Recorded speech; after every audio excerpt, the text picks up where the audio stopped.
Mas paigtingin pa ng administrasyon ni Pangulong Ferdinand R. Marcos Jr. ang pagtugon sa pangunahing pangangailangan ng mga Pilipino. Yan ang ulat ni Noel Talakay. Live, Noel.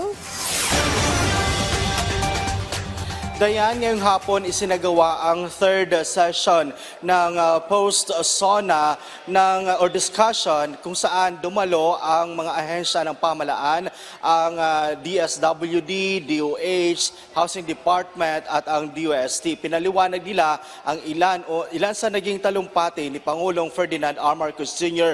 sa kanyang State of the Nation address kahapon.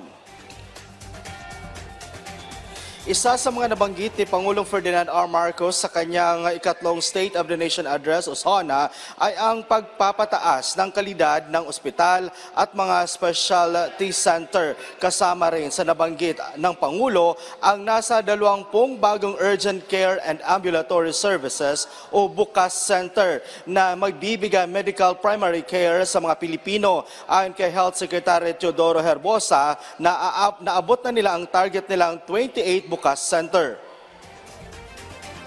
Tomorrow, I'll be going to Isabela to open the 28th. So we've actually reached our target. So it looks like I've underachieved. I've overachieved. So we'll still have about 70 more that are in the pipeline. It became a big hit to the community.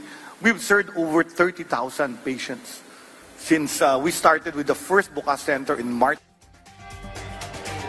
Sinabi rin ng Pangulo na nais niyang wakasan ang kahirapan sa bansa. Kaya naman sa pamamagitan ng Pantawid Pamilyang Pilipino, i-update nito ng pamahalaan ang panuntunan para tugunan ang pangangailangan ng mga mahihirap na Pilipino mula sa edukasyon, pagkain, kalusugan hanggang sa hanap buhay. Kaya naman ayon kay Secretary Rex Gatchalian, pangunahing utos ng Pangulo wakasan ang kagutuman at malnutrisyon sa bansa. At isa sa mga flagship program ng Pangulong Marcos Jr. dito ay ang Walang Gutom Food Stamp Program.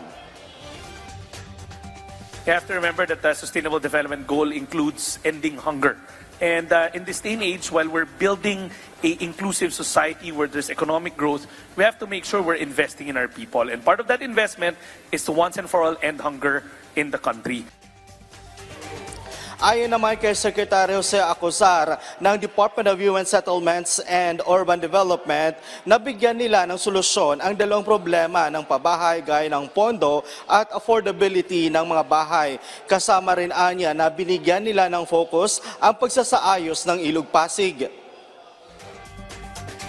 Kaya po sa 4PH private funds po ang ating tinatap para mag-construct.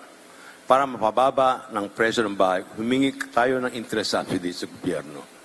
In fact, ang pinag-uusapan po namin lagi dito para matapos po ang backlog ng housing ay yung pong private funds.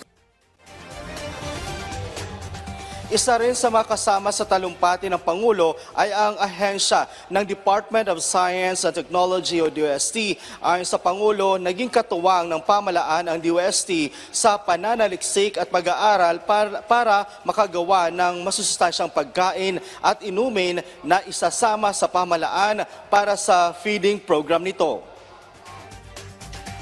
First thing that the Department of Science and Technology is doing is conduct the National Nutrition Survey, which will be the basis of interventions. And the interventions are based on research and development.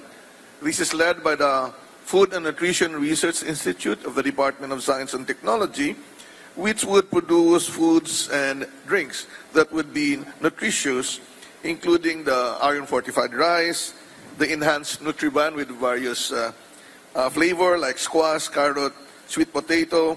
We also have rice mongo instant blend, pancit canton with squash, and many other ready-to-eat food.